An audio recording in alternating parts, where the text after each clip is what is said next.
Bonjour messieurs dames. Allez, aujourd'hui je vais vous présenter le V911 Pro. Donc c'est tout simplement l'évolution du V911. On a 2-3 petits détails qui ont changé, pas énormément de choses. Surtout la coque, le design n'est plus le même. Des batteries un peu plus puissantes, etc. Allez, on va commencer, je vais vous expliquer tout ça. Donc le voilà. Posez ça là. Donc le voilà, donc comme vous pouvez le voir, la coque n'est pas la même. On a un design un peu plus sympa. Sinon il n'y a pas énormément de choses qui changent. La taille, on a 2 cm de plus que le V911 normal. À l'intérieur, c'est toujours pareil.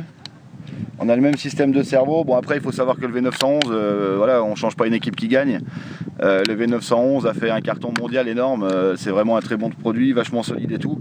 Donc je pense que WL Toy, c'était pas vraiment judicieux de tout changer à l'intérieur. On a la même carte, le même système de batterie. On a les patins qui ont changé, donc les patins sont un peu plus épais, donc plus solides. Voilà. Même système de cerveau greffé directement sur la carte. Bon, il n'y a pas énormément de choses qui ont changé. Les pièces détachées restent les mêmes, à part les patins. La queue, elle est légèrement plus grande, celle-ci. Voilà.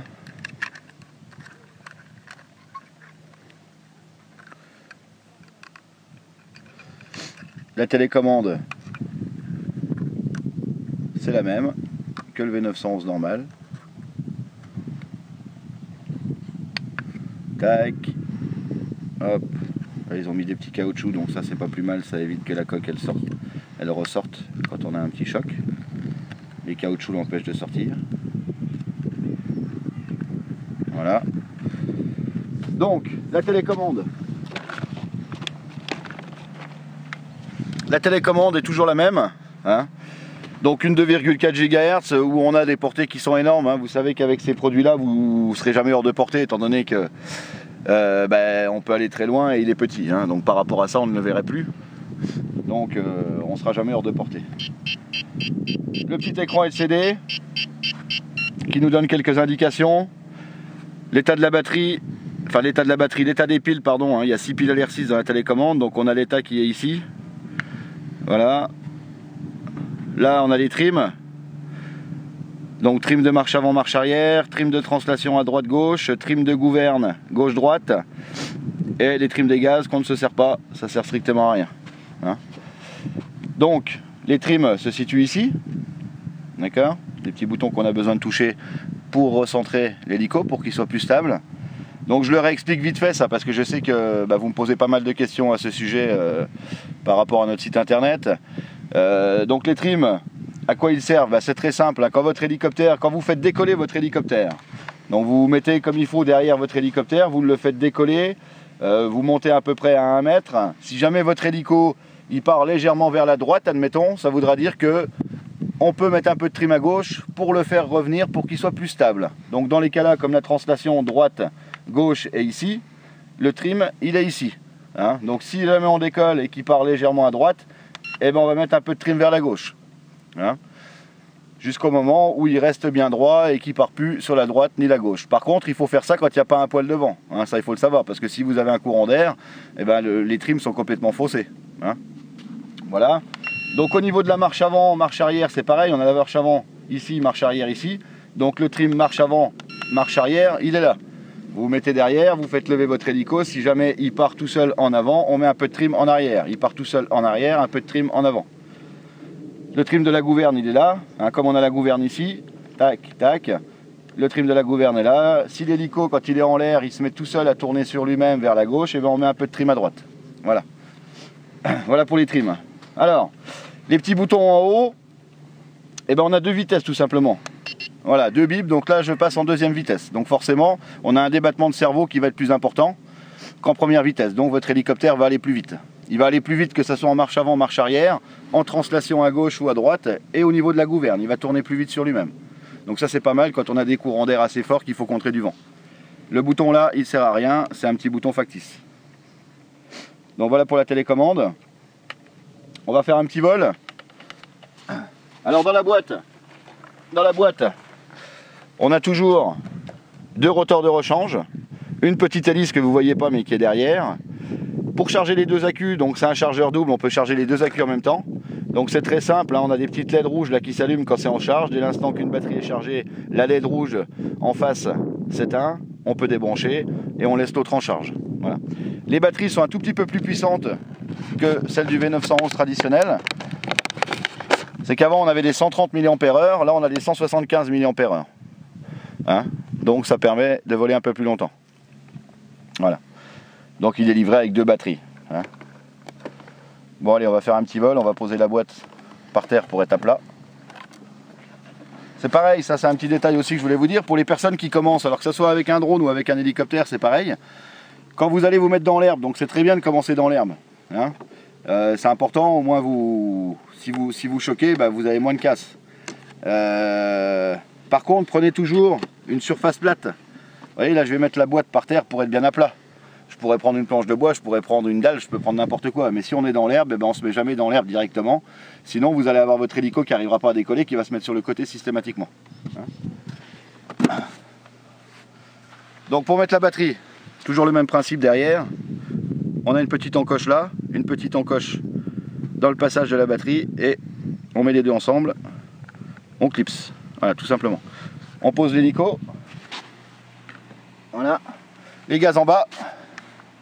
Toujours les gaz en bas quand on allume la télécommande. Et on met en marche la télécommande. Voilà. Une fois que les bips sont terminés, l'hélicoptère est prêt à voler. Donc on va y aller, on va rester en première vitesse au départ. Hop là. Démarrage assez fort. Hein.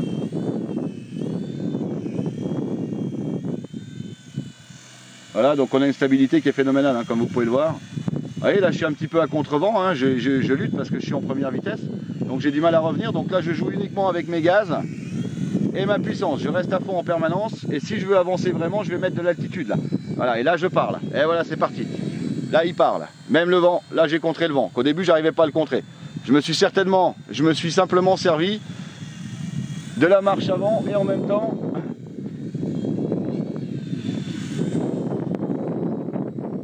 Chaud. Allez, voilà, ça c'est pour vous montrer un petit peu qu'il est solide. Alors, petit détail, j'ai pas fait exprès, parce que comme vous pouvez le savoir, il faut toujours être concentré quand on pilote un hélico, surtout que là, le vent vient de se lever. Bon, bah moi, je vous parle en même temps avec des explications, donc je suis pas dans ce que je fais, et je me crache. Hein, c'est un bon petit test, ça vous permet de voir aussi qu'il n'y a pas de malin. Même des bons pilotes se crachent aussi, ça fait partie du jeu du pilotage.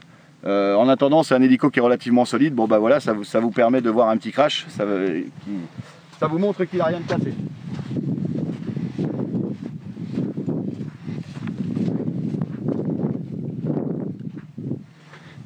Allez, on va aller le remettre là-bas sur la boîte, ça vient à plat.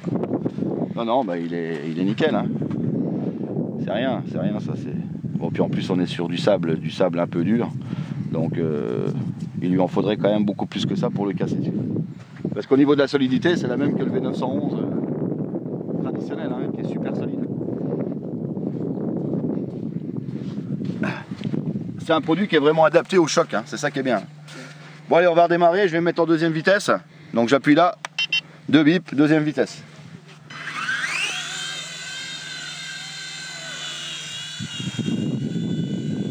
Voilà, donc vous pouvez voir sa stabilité.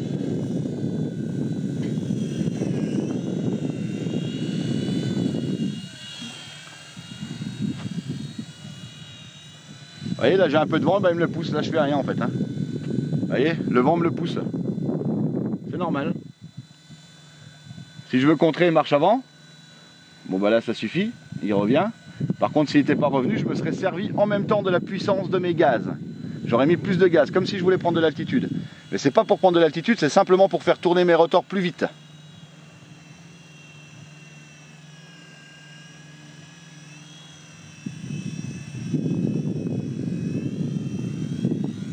Voilà, admettons là je veux avancer plus vite, plein gaz et pleine vitesse, et là ça y va. Voilà, c'est comme ça qu'on contre du vent.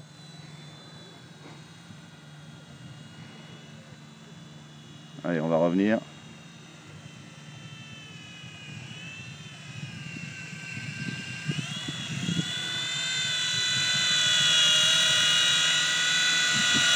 encore un petit tour. Allez. Ouh. Il est excellent ce hélico, j'adore le piloter moi, parce que c'est vraiment des hélicos qui sont d'une stabilité et puis ils réagissent très très bien à ce qu'on leur demande de faire. Faut voir que là on a un petit courant d'air. Hein. Bon, c'est pas violent, hein, c'est quoi, peut-être 10 km/h, enfin, j'en sais rien, mais c'est pas violent, mais bon, c'est un hélico qui est très léger hein, quand même, hein, qui est pas, il est pas très très lourd, donc et il était très petit.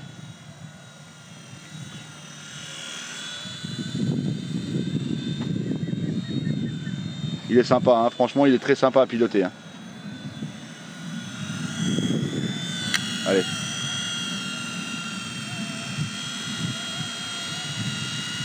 Donc l'avantage d'avoir deux batteries, là, c'est quand je suis en fin de batterie, ce qui n'est pas encore le cas, j'ai la possibilité de me poser, de changer de batterie et de repartir.